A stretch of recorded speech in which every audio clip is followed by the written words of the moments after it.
Hi guys! I-share ko kung paano gumawa ng cassava cake. At ang lahat ng ingredients nito ay makikita sa description box. Sa pag-uumpisa ay maglagay ng sugar, vanilla extract, at coconut milk sa prep glass na may grated cassava.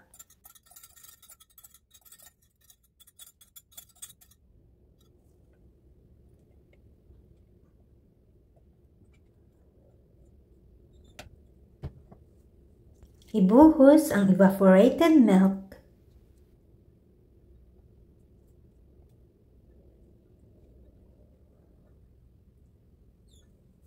I-mix ito hanggang mag-combine ang lahat ng ingredients.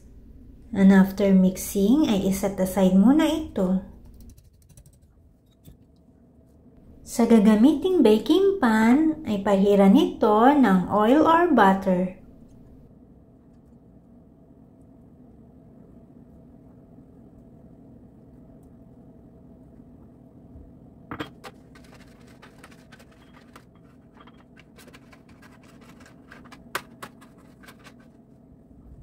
Pagkatapos pahiran ng oil or butter ang baking pan ay ibuhos na ang mixture.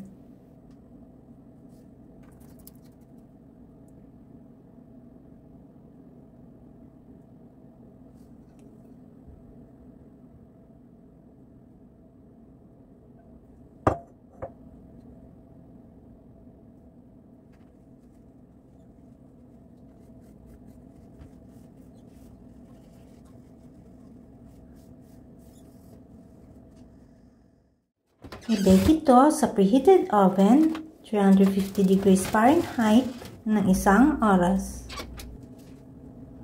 While baking, gawin ang topping nito.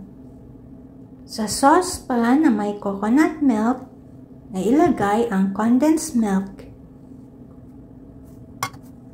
I-mix ito at lutuin sa katamtamang apoy. Lutuin ito hanggang lumapot at huwag titigilan ang pagmimix para hindi masunog ang ilalim nito. At pag malapot na ang sauce ay tanggalin sa apoy at iset aside muna ito. Pagkaraan ng 1 oras ay tanggalin ang cassava cake sa oven. Maglagay ng topping sa ibabaw ng cassava cake.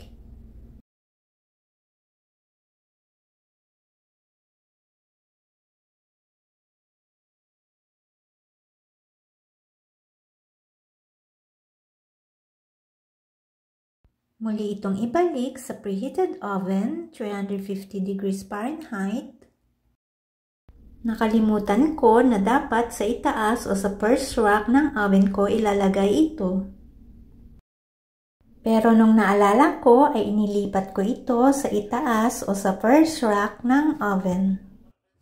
I-bake po ito hanggang maging golden brown ang topping nito. And after baking, remove from oven and let it cool.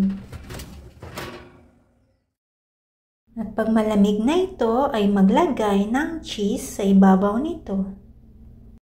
Pwede pong hindi maglagay ng cheese para sa mga may allergy sa cheese at may GERD na kagaya ko.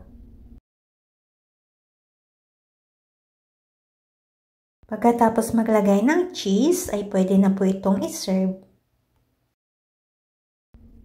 The Lord is my light and my salvation.